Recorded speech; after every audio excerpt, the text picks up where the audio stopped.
खास करून ती तक्रार कुटुंबियांची पण असते की पत्रकार सापडत नाही. आज किमान इकडे का होईना आसपास सगळेजण दिसत आहेत. त्यामुळे एक कौटुंबिक वातावरण आहे आणि या कौटुंबिक वातावरणाला असंच अधिकाधिक आपण खरं तर जोपासत राहायला पाहिजे. कारण आज ज्या स्फूर्तींमुळे आपण जमलेलो आहोत बाळशास्त्री जांभेकर यांची पत्रकारिता ही ज्या काळात होती त्या काळातली पत्रकारिता आणि आजची पत्रकारिता याच्यामध्ये जमीन आसमानाचा फरक आहे. आणि तो फरक उत्तरोत्तर वाढत जाणार येणाऱ्या काळामध्ये.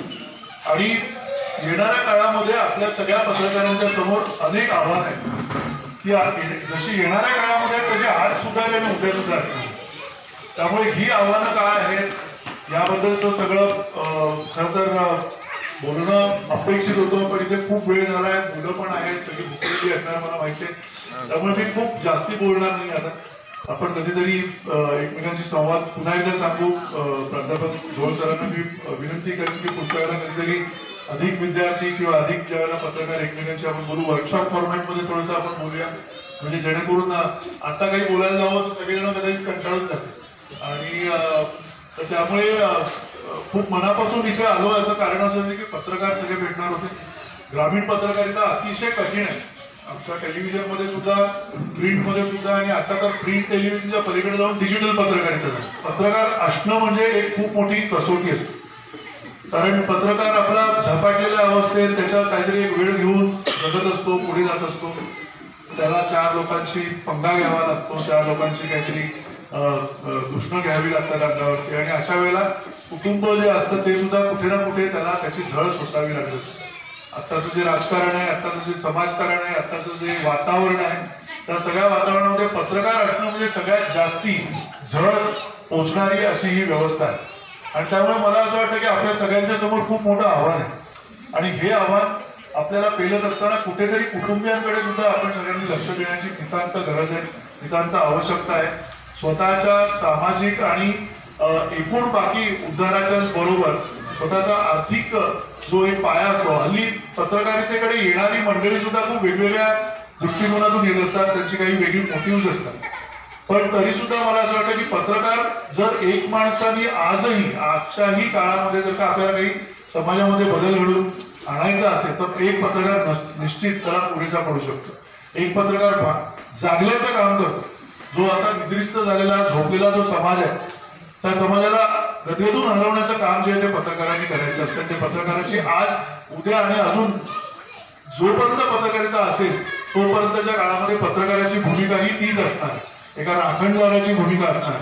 आणि ती राखणदाराची भूमिका जी आहे ती आपल्याला करायची आहे. आपल्याला काय राखायचंय तर आपल्याला या संविधानाने दिलेलं, भारतीय संविधानाने दिलेलं जे काही म्हणून आपल्याला संचित आहे, मानवतेचं संचित आहे, माणूस म्हणून एकमेकांना ज्या पद्धतीनं आपण बघितलं पाहिजे ते जे संचित आहे ते आपल्याला पत्रकार म्हणून राखायचे.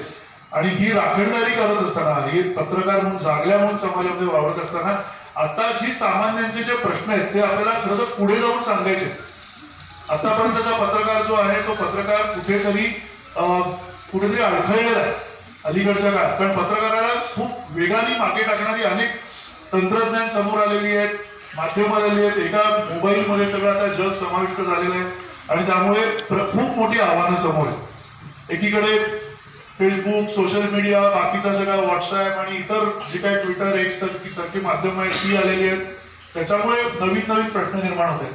समाज विस्कटला जात आहे. फेसबुक सारखं माध्यम आहे, युट्यूब सारखं माध्यम आहे, याच्यामध्ये आपली मुलं काय करणार आहेत येणाऱ्या काळात? ते काय बघतायत? त्यांना आपण काही भूक लागू नये म्हणून आपल्याला त्रास होणार म्हणून पटकन मोबाईल हल्ली जाते. त्या मुलांचं ऍडिक्शन होणार. या पांढऱ्या लाईटनी मोबाईल मधल्या आपल्याला झोप येणार नाहीये. झोप हळूहळू आपली कट होणार आहे. त्याच्यामुळे येणारं नैराश्य वाढत जाणार आहे समाजामध्ये. असे अनेक प्रश्न आहेत. मुलींची सुरक्षितता, एकूण सगळ्या माणसांची सुरक्षितता, याचे खूप मोठे प्रश्न येणार आहेत. एआय आलेला आहे. मी धावतो काय बोलतोय कारण पत्रकार म्हणून आपण आता सध्या कुठेतरी फक्त आपल्या अस्तित्वाची लढाई करण्यातच मग्न आहोत. कुठेतरी आपल्याला अस्तित्व फक्त आपलं दाखवायचंय, नाव कमवायचं, याच्या पलीकडे आपण जायची गरज आहे. कुठेतरी आपल्याला पत्रकार म्हणून समाजाला हलवायची गरज आहे. आणि अशा काळामध्ये आपल्यावरती सगळ्यांवरती खूप मोठी जबाबदारी आहे. त्या जबाबदारीचं भान आपण सगळ्यांनी ठेवूया. बाळशास्त्रींच्या त्या स्मृतीच्या निमित्ताने असं मी तुम्हाला सर्वांना माझ्या सहित विनंती करतो. आपण या सगळ्या कामाच्या संदर्भात, पत्रकारितेच्या संदर्भामध्ये हे सगळं खूप जाणीवा ज्या आहेत त्या आपल्याला प्रगल्भ कराव्या लागतील. येणाऱ्या काळामध्ये क्लायमेट चेंज होणार आहे. पुढच्या 10-15 वर्षामध्ये पाऊस अनियमित होणार आहे.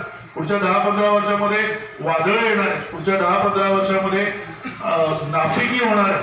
पुढच्या 10-15 वर्षामध्ये आपल्याला क्लायमेट चेंजमुळे काही वेगवेगळ्या कॅलॅमिटीजच्या समोर जावं लागणार आहे. काही अघटित अशा आपत्कालीन वेगवेगळ्या गोष्टी घडण्याची शक्यता आहे. अशा वेळेला आपण पत्रकार म्हणून काय करू शकतो त्याचा आत्ताच आपल्याला ठाव ठिकाणा घ्यावा लागणार आहे. पुढच्या 10-15 वर्षामध्ये पत्रकाराला काय बघायचं असतं, पुढच्या 10-15 वर्ष 25 वर्ष समाज कुठे जाणार आहे ते आपल्याला बघायचं.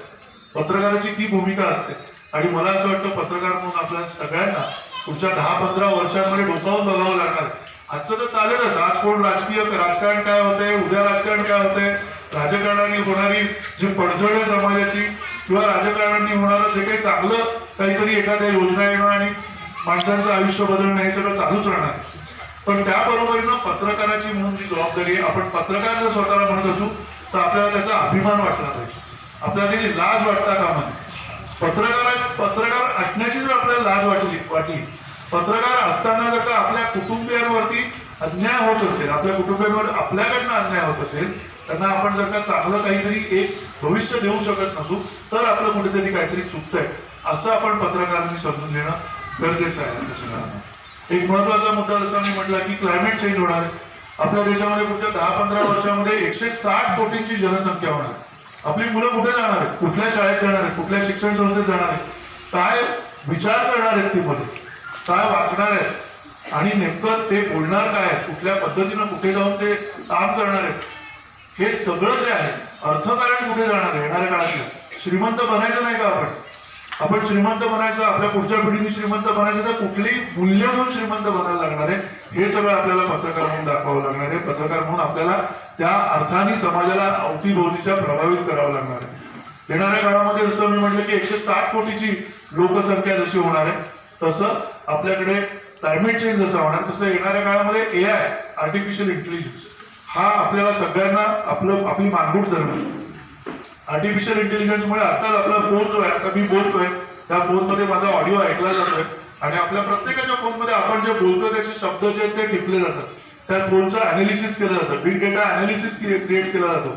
या फोनमध्ये आपला अल्गोरिदम नावाचा एक प्रचंड एक मोठा राक्षस कार्यरत असतो ज्याचं काम असतं की त्याला जे पाहिजे ते त्याला हवं, समाजाला जे हवंय ते त्या अल्गोरिदमला काही देणं घेणं नसतं.